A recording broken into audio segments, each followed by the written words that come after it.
In this video, I'm going to be sharing 7 upgrades that I've made to my custom converted Pergot Boxer campervan. See, we're heading on this mammoth trip to the Canary Islands, and there's just a few things that I needed to get sorted before we headed out on the road. Let's go and take a look at what they are. If you follow this channel, you know recently I've been talking about potentially getting a new motorhome, potentially changing this campervan, and this trip has come too soon for getting a new campervan or a new motorhome. So instead, I've done some changes that I think are going to add to the comfort, to the practicality, to the performance, just to make this campervan better for this massive trip we're on. We're going to be away for about 3 months. So it is important that we do what we can to just try and improve things. So the first change we've made is to the front tyres.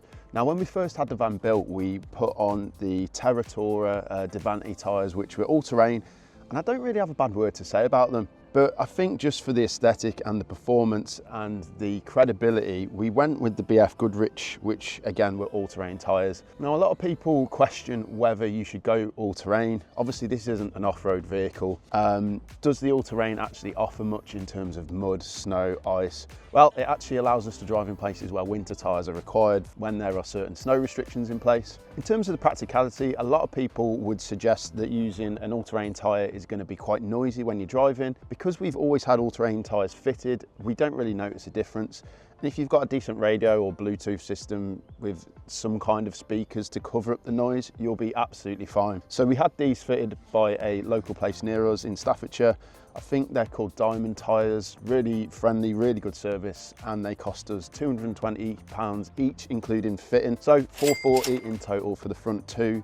And they're going to last a while. I don't do that many miles in this van, to be honest. We are going to be on this trip, but one of the key decisions in getting these tyres was the quality. They are more of a premium choice, and they're just going to last. They're going to be safe on the road, and they're going to do everything we need. So definitely a win. So the next improvement we've made is actually by fitting a single cab seat. Originally, we had the 2-bench Pergot Boxer double seat, and if you've sat on one of these for any length of time, you'll know how painfully uncomfortable they are. The fact we're going to be doing probably in excess of 5,000 miles on this trip in total, it's just not a good option for either myself or Jazz to sit in for any long periods. So fortunately, we sourced a replacement on eBay, a single passenger seat. You can hunt around, there's various different shapes, sizes, different qualities, grades, prices, conditions. It's a lot of words in a sentence. But yeah, fitting this was actually relatively simple. If you get the like-for-like replacement, it fits on the exact same base as the twin seat. So it's a case of literally loosening 4 bolts, popping the seat out and replacing it with a single.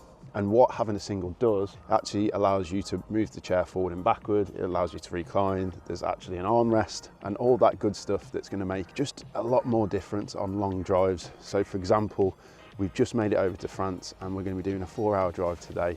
On the old double cab seat, that would have been just hell on earth, to be honest. Bad back, bad arse. It's just not a pleasant experience. These single seats are so much better, so much more comfortable, and for a relatively low to mid cost, I think the seats cost us about £600 and we fitted it for absolutely nothing. So yeah, the choice is yours, but for the comfort and the amount of time we're going to be on the road, this is a no-brainer. Now this looks a little bit weird. I'm sat on the toilet in the middle of the beautiful French countryside, and that's because this has been one of the upgrades we've made. Now traditionally we've used like the Thetford style toilets which require chemicals. We've always found them just to be too messy. The smell of the chemicals alone is just disgusting. The smell of the toilet with the chemicals when there's number 1s and 2s in there is just not pleasant. They're heavy. I just personally don't like them. So we've switched over to composting toilets. Now before this one we had a Trelino toilet. It was a slightly smaller version. I ended up dropping that and breaking it. So I dropped Trelino an email with a cheeky request to see if they'd send me one to use in this video, and they did, which is amazing. So huge thanks to Trelino. I don't normally work with other brands other than No Fuss Travel Guides in these videos. A lot of the brands who approach us just don't really fit in with what I'm trying to achieve on this channel. However, Trelino definitely do. Their products are super sturdy. In terms of the composting toilet, for me, it's so much easier. It breaks your number 1s and number 2s into 2 separate containers. And for example, now, if I wanted to go for a wee, I could go for a wee in here. I could lift the lid I could go and empty the liquids really, really easily. The solids go into a bag. Now, in terms of the composting, you can basically use it for a number 2, bag it and bin it, or you can use it as a traditional composting toilet where you can add basically like a cat litter device and you can use it for multiple days. We just use it once and bin it. So yeah, just a quick recap on the Trelino composting toilets. They're so much easier to use. They don't smell anywhere near as bad as a traditional composting toilet. You can empty the wee liquids in a lot more places than you can just normal black waste from a traditional toilet. You can bag and bin number 2s dead easy, and I would just highly recommend them. And I'm not just saying it because they've sent me this one, I really would. But Trelino have kindly offered anyone that wants to buy a Trelino toilet a load of free goodies if they use code ROBBIEROAMS on the link that I'm going to show on the screen right now. All of the goodies and the free accessories that you'll get I'll also list on the screen. But yeah, these are the way forward in my opinion. Great addition to the van. Now the next feature we've added to the camper van for this trip is actually just up there. Now we've moved on to the Intermarché supermarket. We've had to get a few supplies, and to keep an eye on the van, we've actually fitted 5 Blink cameras. This is a wireless system that's powered purely on batteries, but it does require a Wi-Fi connection. I'll talk a little bit more about Wi-Fi after this next one. But what this incredible little camera system does is it gives us peace of mind, A, about security of the van, B, about the security and the well-being of the dogs, and C, when we're lying in bed, for example, on this side of the van, we don't have any windows. So at a park up, if we hear something untoward going on outside, you can just take a look on the Blink camera app and get a 360-degree view around the van. And that's something that we've never had. And because we're going into countries that we're not too familiar with, we're going to be in park-ups, campsites, a range of places to stay in the van. I just thought this was a clever, pretty cost-effective solution for extra security and peace of mind. So as you can see, we've got one fitted on the back, we've got one fitted on the side, we've got one fitted basically all the way around the van. We've got one up here, we've got one inside the front window pointing out, and cleverly, we've also got one inside the van so we can keep an eye on the dogs. Another useful feature of these Blink cameras is the fact that they've got a temperature setting on them. You can actually set up an alert to your phone if the temperature in the van goes above or below a certain temperature. Again, perfect for keeping the dogs cool in warmer climates, although it's not so warm here. So these wireless cameras are powered by 2 AA batteries, and they're said to last about 6 months depending on the weather conditions and temperatures and so on and so forth. Now inside the van, powered by USB, is a receiver which links up all of these cameras. It then connects to my Starlink, which is mounted on my roof, and sends all of the video footage to my phone directly. It also uploads all of the footage to the cloud, so I don't have to worry about storage backup and all that stuff really. So the next upgrade we've made is actually here in the cab. And what we've done is we've installed a retrofit kind of head unit Apple CarPlay system. Now we've got a 2019 Pergot Boxer and it's got the inbuilt head unit with a really old school rubbish sat nav. It links to Bluetooth and stuff, but it just doesn't have the ability to connect to smartphones via Apple CarPlay or whatever the Android version is. We ran out of time before we set off on this trip to actually get one natively fitted into the head unit. So yeah, this is a retrofit. I think it's like an 11-inch screen, and so far it's been brilliant. It connects no problem to CarPlay. You can have screen mirroring, you can watch stuff on your phone if you really wanted. Obviously a bit dangerous if you were driving. It's got a built-in dash cam which records in really high quality footage. What else can it do? It can't make cups of tea, but everything else it seems to do it.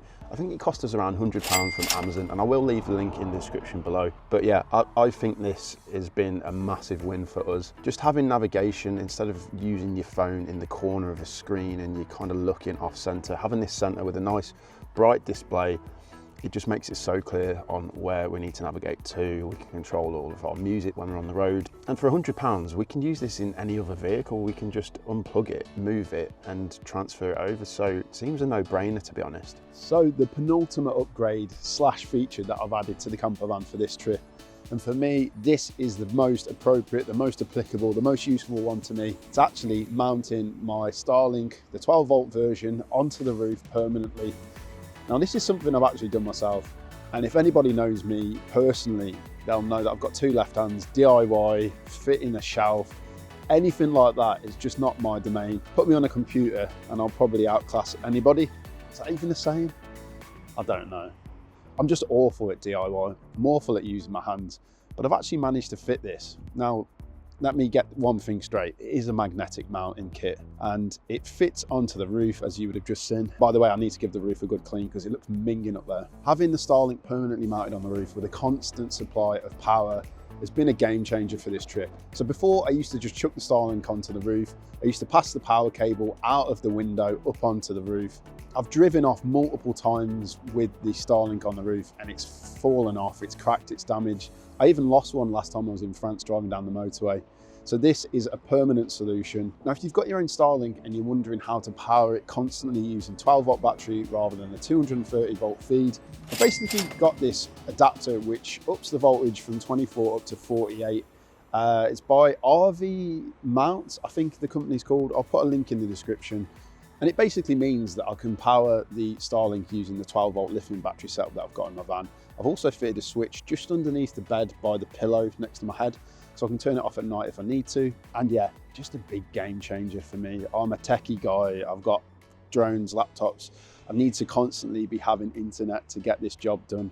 So this has been a real big win. Now, last but not least, I'm going to talk to you about this final upgrade, which is a bin. Now, I know what you're thinking. After everything else I've talked about, how does a bin make the list? So this is literally just a bin that's fixed to the wall with an adhesive pad, which is what it came with. It cost under 20 quid. And honestly, it's so useful. I know that sounds ridiculous, but we've never had a bin before in this van. And what we end up doing is just getting a carry bag or a bin bag and having it loose. And then when you're driving off, the stuff empties everywhere. This is just a neat solution. It's out the way, it doesn't interfere. And it's just helped keep this pretty hectic camper van in check so far on this trip. And in the next few months while we're away, it's going to pay for itself in no time. I know that's a weird thing to say as well, but yeah, I am so impressed with this little bin. So I guess my departing message is, it doesn't really matter what you spend on the van upgrades as long as they're useful and they add value to your setup. This bin does that in abundance. Should have said in abundance. That would have been a better pun. So there we have it, 7 upgrades that I've done to this camper van ready for this trip. And me and Milo would like to say thank you for watching the video. Hopefully it's added some value. You can see what a nightmare this guy's going to be on the trip. And let me know in the comments, what upgrades have you made to your van that just make your life just that little bit easier when you're on the road. If you've enjoyed this video, please hit the subscribe button, turn notifications on, and please follow along with this mad road trip we're going to be doing. We're heading to the Canary Islands in the camper van with this nutter of a dog. And then we'll be returning to mainland Spain, where we're going to be doing about 5 weeks there. So yeah, we'll see you soon in the next video.